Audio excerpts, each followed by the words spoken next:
근데 넌 그러지 않았어. 그냥 숨기려고 했지. 거짓말까지 했고. 그게 뭘 의미하는지 알아? 넌 아직도 도망치고 싶어해. 책임지기 싫어해. 변하고 싶다고 말하면서 정작 변하는 게 두려운 거야. 새벽 3시, 신은이는 노트북 화면을 멍하니 바라보고 있었다. 과제 마감까지 5시간. 아니, 이제 4시간 반.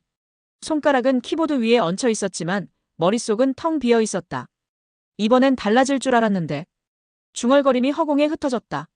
지난주에도 지지난주에도 똑같은 밤을 보냈다. 미루고 또 미루다가 결국 이렇게. 침대 옆 바닥엔 벗어둔 옷가지들이 무질서하게 쌓여 있었고 책상 위엔 먹다 만 컵라면이 굳어가고 있었다. 교수님의 메일이 떠올랐다. 은희 씨, 이번 학기만 벌써 3번째입니다. 다음엔 학점을 고려할 수밖에 없습니다. 스스로가 한심했다. 똑똑하지 않은 것도 아니고 게으른 것만도 아닌데 왜 이렇게 살까? 매번 계획은 세우지만 하루도 제대로 지켜본 적이 없었다.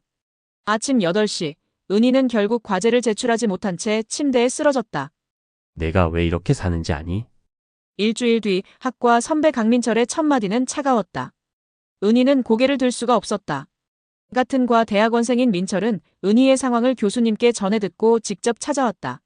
재능이 없어서가 아니야. 시스템이 없어서지. 민철의 목소리에는 동정도 위로도 없었다. 다만 정확한 진단만이 있었다. 그는 카페 테이블 위에 노트를 펼쳤다.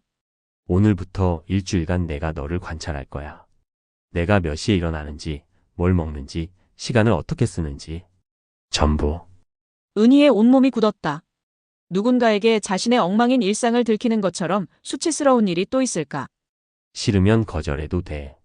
하지만 너는 이미 알고 있잖아. 지금 방식으로는 안 된다는 걸. 묘한 안도감이 밀려왔다.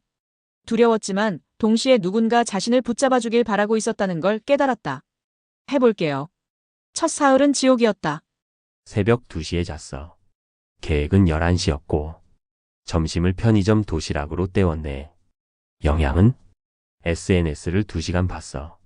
그 시간이면 과제 절반은 끝났을 텐데.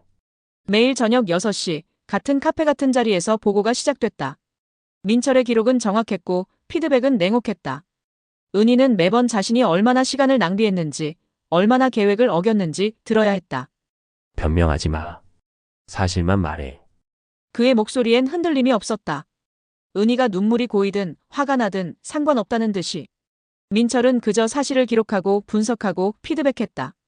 왜 계획대로 안 됐는지 이유를 말해봐. 그냥. 그냥? 모든 일에 그냥은 없어. 이유를 물은 거야. 은희는 입술을 깨물었다. 처음엔 반발심이 들었다. 대학생이 무슨 초등학생도 아니고 이게 뭐 하는 짓인가 싶었다. 하지만 민철은 물러서지 않았다. 내가 하기 싫었던 건 과제가 어려워서야?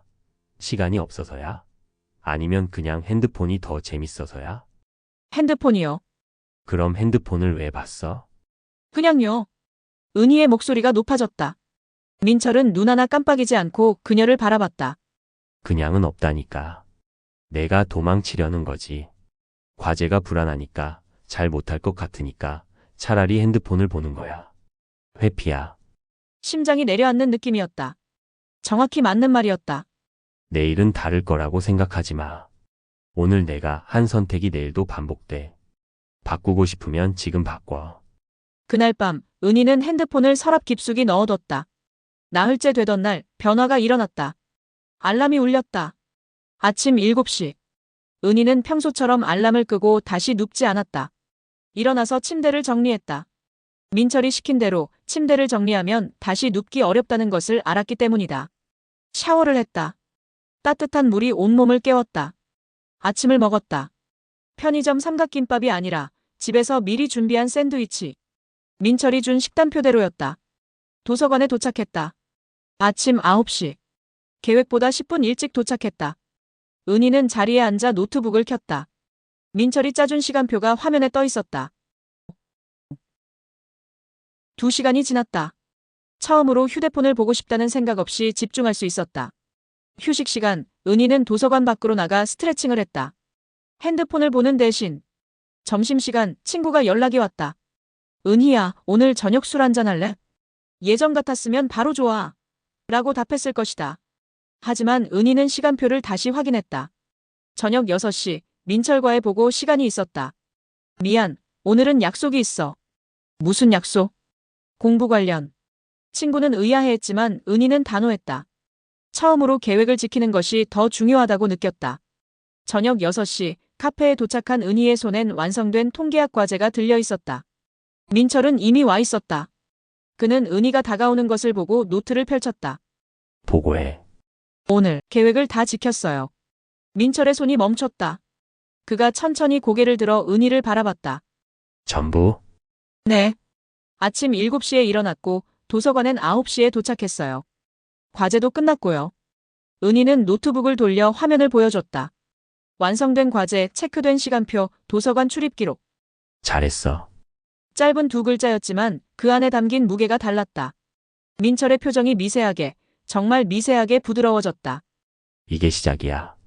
하루 해냈으면 내일도 할 수 있어. 은희의 눈시울이 뜨거워졌다. 24살 인생에서 이렇게 작은 칭찬이 이렇게 벅찰 줄 몰랐다. 그날 밤, 은희는 처음으로 스스로가 자랑스러웠다. 하지만 일주일이 지나고 은희는 무너졌다. 금요일 밤이었다. 친구의 생일 파티. 친구들은 계속 술을 권했고 은희는 거절하다가 결국 잔을 들었다. 1잔, 2잔, 3잔. 자정이 넘어서야 집에 돌아왔다. 토요일 아침 알람이 울렸지만 은희는 일어나지 못했다. 머리가 깨질 것 같았고 온몸이 무거웠다. 도서관 갈 시간을 놓쳤다. 계획은 무너졌다. 그리고 저녁 보고 시간, 은희는 거짓말을 했다. 오늘 컨디션이 안 좋아서 집에서 공부했어요. 도서관 출입 기록이 없네. 민철의 목소리가 차가워졌다. 집에서 했다고 했잖아요. SNS에 올라온 사진은 뭐야? 은희의 얼굴이 하얗게 질렸다. 친구가 어젯밤 파티 사진을 태그했던 것이다. 나한텐 숨길 수 없어. 민철의 눈빛이 날카로워졌다. 하지만 화가 난 것 같지는 않았다. 오히려 실망한 것처럼 보였다. 선배, 저는 내가 망친 게 아니야. 내가 선택한 거지. 민철이 노트를 천천히 덮었다. 친구가 중요했으면 애초에 계획을 조정했어야 해. 나한테 말했어야지. 금요일 밤엔 파티가 있으니까 토요일 일정을 변경하자고. 그럼 우리 함께 조정했을 거야. 은희는 아무 말도 할 수 없었다. 근데 넌 그러지 않았어. 그냥 숨기려고 했지. 거짓말까지 했고. 그게 뭘 의미하는지 알아? 모르겠어요. 넌 아직도 도망치고 싶어 해. 책임지기 싫어해. 변하고 싶다고 말하면서 정작 변하는 게 두려운 거야. 민철이 자리에서 일어섰다. 오늘은 여기까지. 내일 다시 보자. 그때 내가 진짜로 이걸 계속할 건지 말해줘. 그는 차갑게 돌아서서 카페를 나갔다. 은희는 그 자리에 얼어붙은 채 앉아 있었다. 그날 밤, 은희는 오랜만에 울었다. 자신이 얼마나 비겁했는지, 얼마나 변화를 두려워했는지 직면했다. 민철의 말이 맞았다. 변하고 싶다고 말하면서 정작 변하는 건 두려웠다.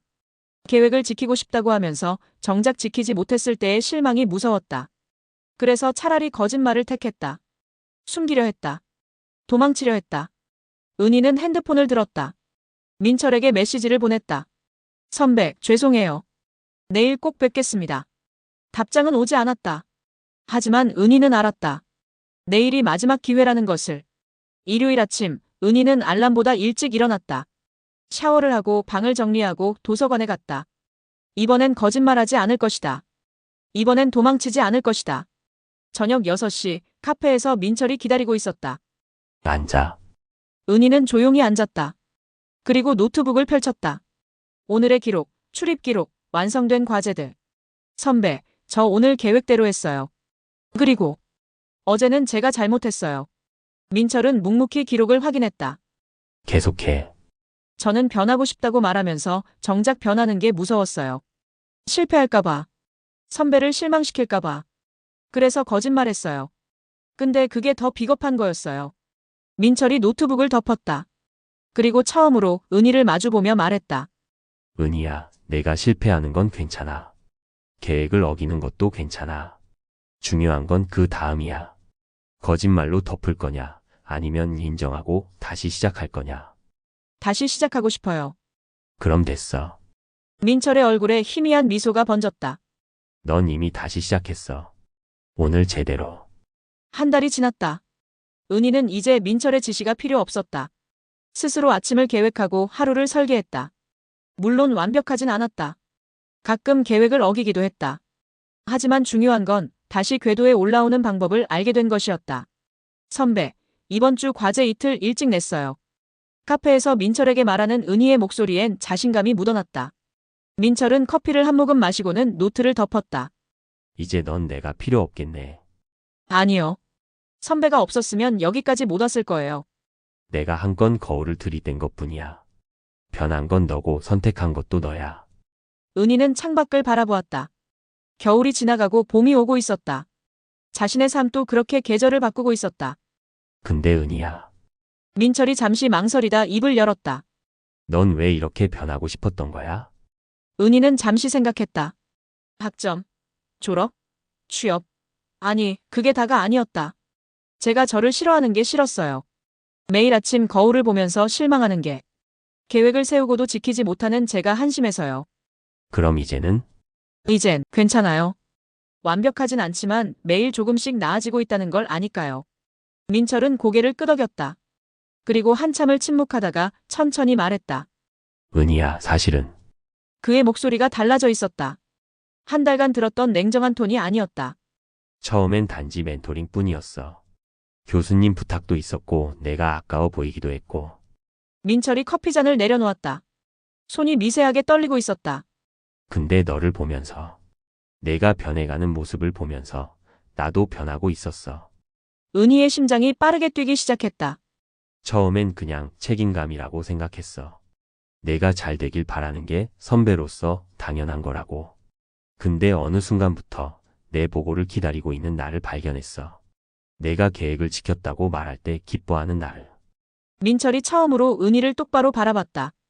은희야, 나는 한 달 동안 공과 사를 구분하려고 애썼어. 그래야 내가 나한테 의지하지 않고 스스로 설 수 있으니까. 근데 이제 멘토링은 끝났고, 선배, 나 개인적으로는 너한테 끌리고 있어. 은희는 숨이 멎는 것 같았다. 한 달 내내 차갑게 자신을 분석하던 그 사람이 지금 고백을 하고 있었다. 갑작스럽다는 거 알아. 부담스러울 수도 있고. 그래서 대답은 천천히 해도 돼. 하지만 나는 말해야 할 것 같았어.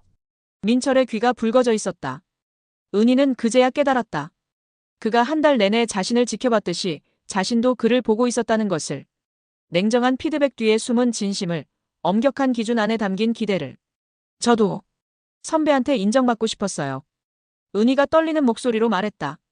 처음엔 그냥 멘토로서 존경하는 줄 알았는데 어느 순간부터 선배를 기다리고 있더라고요. 보고 시간이 하루 중 제일 떨리는 시간이 됐어요.